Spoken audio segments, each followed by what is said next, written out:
Welcome to TACOS Tuesday, the place for the most up-to-date Amazon ads, strategies and tactics. My name's Hamish Conway, Managing Director of Sell Global, and joining me on the show today is Sebastian Hargraves, Head of Advertising at Sell Global.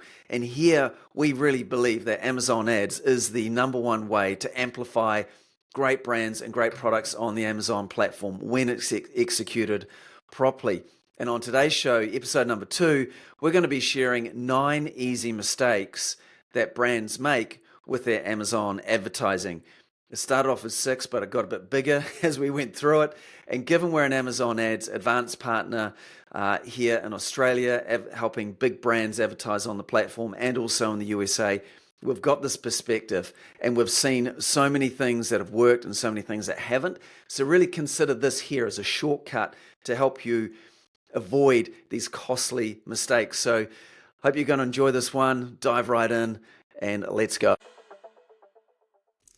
Hi, Hamish Conway here from Sell Global, and with me is Sebastian Hargraves, and this is TACOS Tuesday, where we share with you the latest and giving you some perspective and wisdom around Amazon ads. And Sell Global, we're a leading Amazon agency in Australasia and also an Amazon ads advanced partner. And today the topic is 9 easy mistakes even smart brands are making with Amazon ads. It was 6, but as we were doing it, we came up with another 3. So anyway, there's a few there, but so we're going to dive into the details here. So Seb, let's crack into it. Number 1, what's the first mistake you see smart brands making with Amazon ads? Yeah, so the first one that I probably see that has the biggest opportunity is the catalog gaps within different brands' catalogs from an advertising point of view. What I mean by that is that they're not advertising some of their better sellers. And so, advertising, like I've said in the past, advertising enhances the good and it enhances the bad. So if there's stuff that's converting really well, Amazon is going to help with that. I mean, advertising is going to help with that, and it's going to really expand that and grow it. And inverse of that, if your product listings and your products are not great and the offering's not great, advertising is just going to make that worse. How do companies know if they've got a catalog gap? What are they looking for?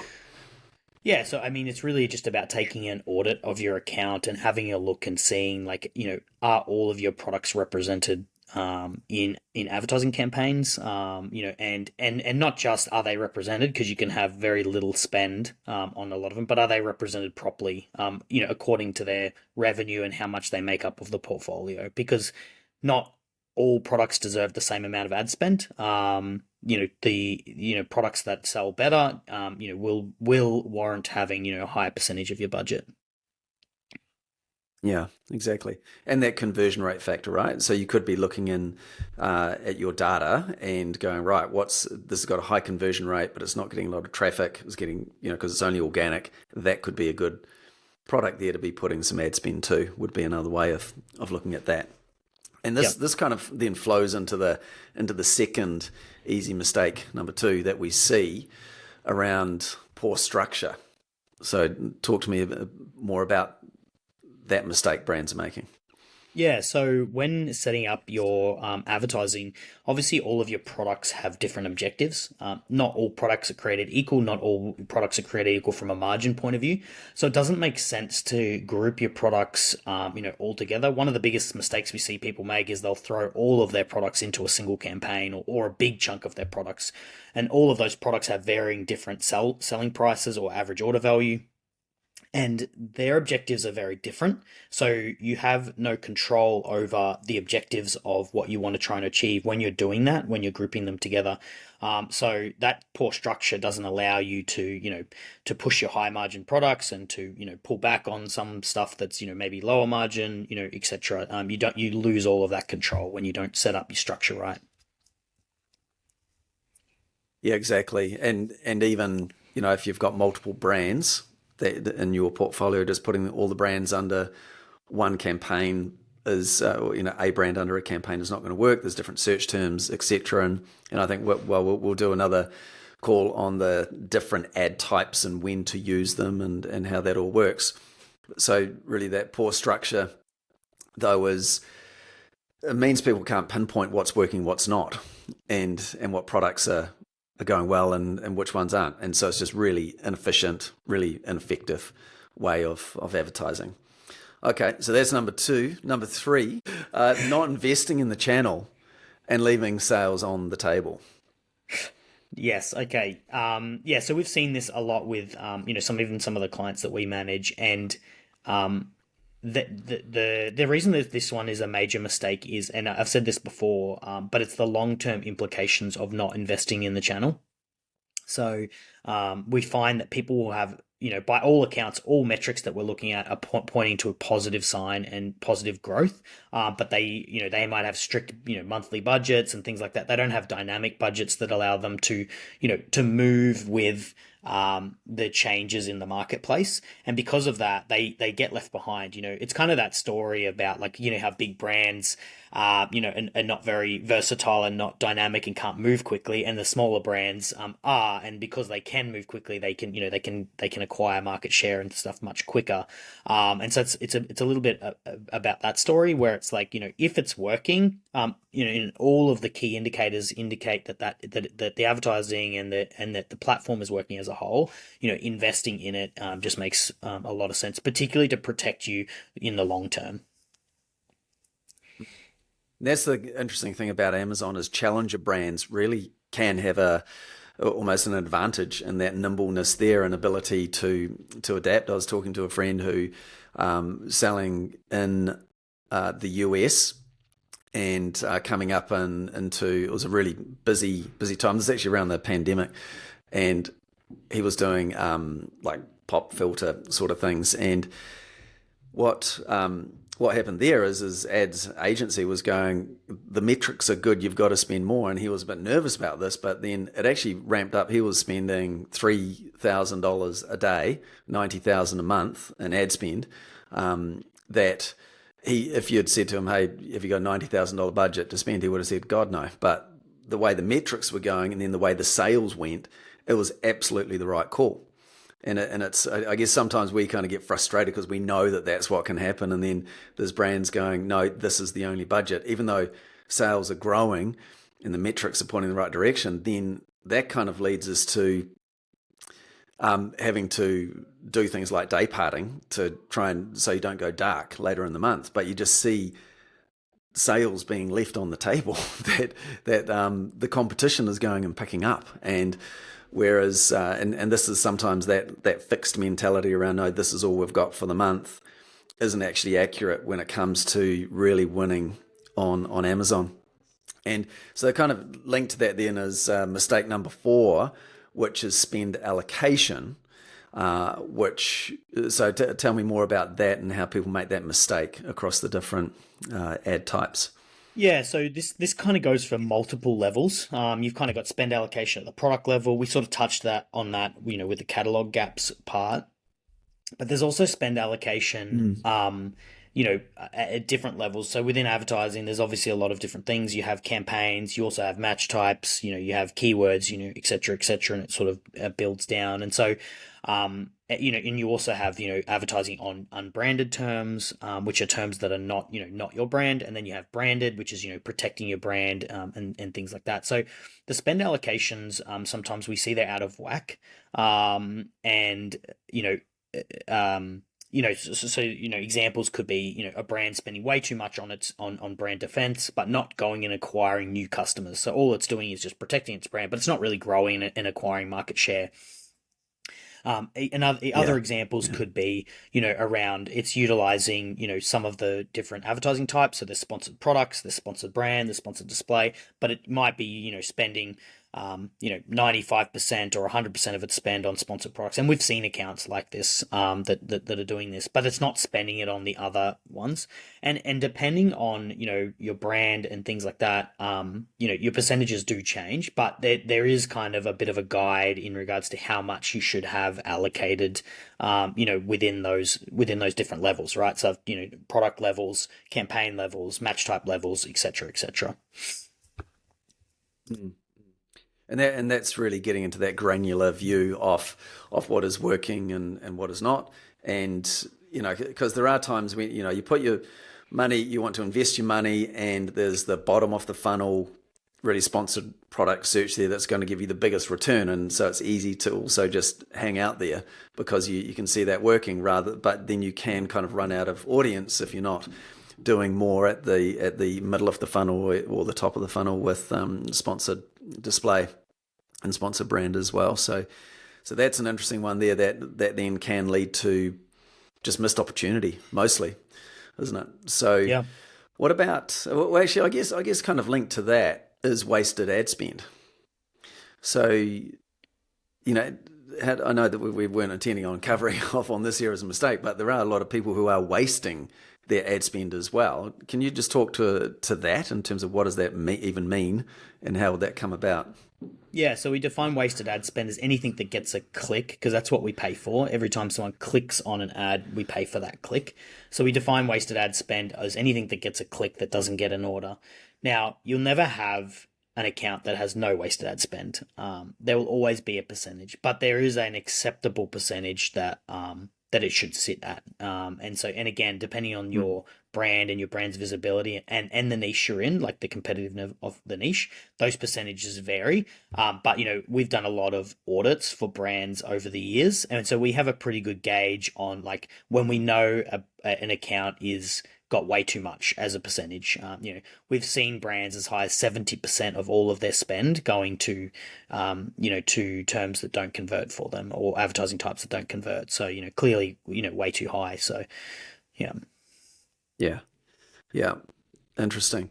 And then so that's again just getting granular and knowing how to avoid that.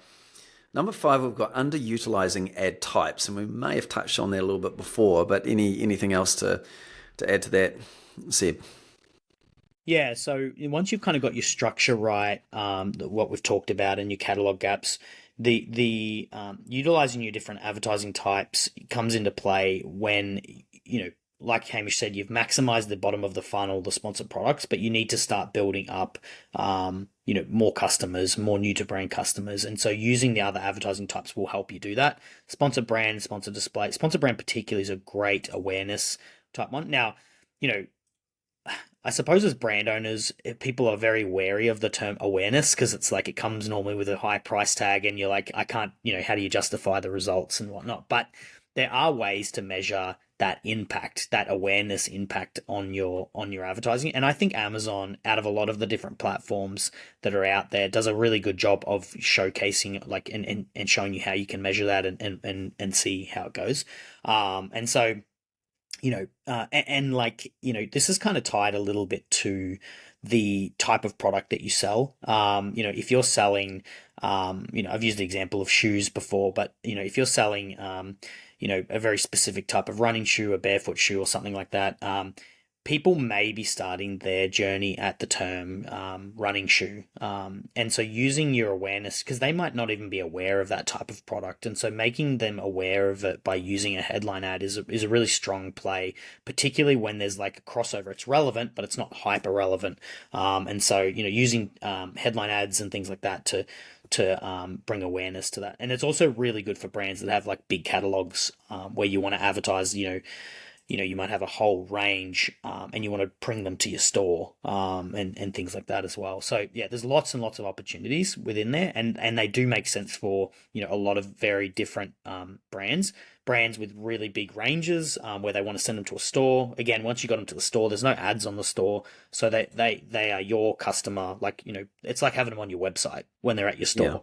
They're going to just be looking at your products and whatnot. So yeah, lots of use cases for why they're important, and a lot of the time they're underutilized. That when we do audits for clients. Yeah, no, it is. I think people actually are surprised by how many options there are in terms of ads, and I think that'll next episode we'll cover that off because there's like 55 different ad types that you can be advertising on. So we'll cover that off next time. Now, what about so number 6 here is no brand protection. Explain what that means and why that's a mistake. Yeah, so no brand protection basically means someone is searching for your brand and you have a lot of competitors that are doing what they call conquest campaigns, where they're coming after your brand and they're advertising their products on uh, your branded your branded search or on your product detail page. Um, Amazon's unique in this sense. Basically, any other platform that I'm aware of, anyway, they don't allow you to do this. It'll if you're searching for Nike shoes, it'll only show you Nike shoes, but not Amazon. Amazon allows you to to advertise on your competitors and whatnot. And there's certain brands that there's a lot of there is a lot of crossover. Like people can understand or can confuse two brands because they look similar or whatnot. And an example could be like a Sunkist and a Fanta. They're both orange. They both look the same. Uh, you know, a lot of the time people will be like, oh, they're the same brand, but they're not really the same brand. And um, so understanding that and understanding your brand and understanding that there can be other brands that are similar to yours will help you understand how much you need to invest in your brand defense. Now you should always have some level of brand defense. You can go too far and over invest in it, but investing in your brand defense generally is going to be really cheap. I mean, not generally, it's always really cheap. And so your advertising metrics will look really good. The only issue you've got to be careful of is just making sure you're not cannibalizing your sales. And I've talked about that in a separate episode, in the first episode that we launched, actually. But just making sure you're not cannibalizing your sales. But protecting your brand, is really normally an easy win and worth doing. Exactly. Very good. Okay, now number 7 is starting and stopping campaigns. Why is that a Yeah. mistake? That's a mistake because Amazon appreciates consistency. It's kind of like going out of stock, in and out of stock. Amazon, at the end of the day, Amazon values their customer more than they value you as the seller, and they want the experience to be really good. And so, pausing and unpausing your campaigns can kind of have that impact where you drop your organic ranking, when you're in and out of budget or in and out of, or you're pausing and enabling your campaigns. Yeah. Is there also a thing in around, stopping a campaign, starting a new one? Is there such a thing as, maturity in a ad campaign? There's according to Amazon don't really tell us whether there is, but as advertisers we see trends where we will have a campaign that's doing really well. We try and replicate that into another campaign and it doesn't get the same results that it had. So to answer your question, we think there is, but like a quality score behind it. Amazon doesn't really define what any of that is or anything like that. But just because we've been in the weeds for a long time now, we see that happen. So there is a best practice where it's like, don't stop whatever's working, right? Like, don't toy with things that are already working. Leave them alone because you might not be able to replicate it. Yeah, nice. Excellent. Okay, moving on. Number 8, advertising account health and negative matching. So, well, or not negative matching, as the case may be, is a mistake. Yeah, so negative matching, for anyone that doesn't know, basically means that you're removing terms in your campaign that you don't want to show for. So you might be selling men's running shoes or men's shoes or adult shoes, and you don't want to show up for kids' shoes because they're not relevant to your product. And so you could negative out the term kids out of your campaign so you don't show for those types of search terms because those search terms are going to cost you money, and that the relevancy of those is low because people are not, the intent is that they're buying a kid's shoe, they're not looking to buy yours. And so what we've found is accounts that do this regularly and all the time, they have very efficient accounts, and also their advertising generally is much better than accounts that don't. And so it's really good Yeah. practice. It's kind of like, sweeping your house, every day and keeping it in really good condition. The more you do negative matching and the more you stay on top of that, the cleaner your house will be and the tidier and the more efficient that it'll be. Yeah. And just to maybe elaborate a little bit more, because this comes about from automatic campaigns broad match and phrase match campaigns, right? Where, because some people might think, well, of course I wouldn't put in kids shoes, but these can come about through those types of campaigns. Is that correct? Yeah, that's right. Yeah, they can get triggered from Yeah, different match types that you're running. Yeah, and this links to what we were talking about before around wasted ad spend. This is where accounts haven't been doing any negative matching or just not paying attention to that. And that's where you get a lot of wasted spend, particularly with automatic broad and phrase campaigns. Yeah, and we find this is a bit of secret sauce for you on this one. We actually find that the biggest group of terms that go unnoticed in the wasted ad spend bucket, so, not all accounts, but a good chunk of them, is search terms that get one click with no order. And there's normally thousands of them, thousands and thousands of them. And the reason that those ones go unnoticed is because they go under the radar. No one knows what to do with something that has one click and no order, because it's like, it's very low data. And so that's a big group of terms that adds up a lot in regards to wasted ad spend. And so there's strategies to get around that. Yeah. But it is one of the if you went to look at your account today, you'd find that that's probably true. So if people, like, literally, it's an actionable thing for people to do from here, if they were to look at their account and saw they had one click, no order, what do they do? Should they, like, if they were to just negative match, the exact negative match that, is that a smart move? Or yeah, it what do they do? depends on the relevancy. Yeah, look, if you have a lot of those, I think that the key. Yeah, that's right. Relevancy would be the first thing. Like, you want to look at and make sure that they're all relevant. If they're not relevant, you want to get rid of them. The other part to this is if you're overexposed to, like, doing research type campaigns. So if you have too much broad and too much phrase, that can bring in too many of those one click, no order type terms. And so you want to limit that those campaigns, those research campaigns that you have. Yeah. Yeah, and that's what comes back to mistake number two around poor structure, is linked to that.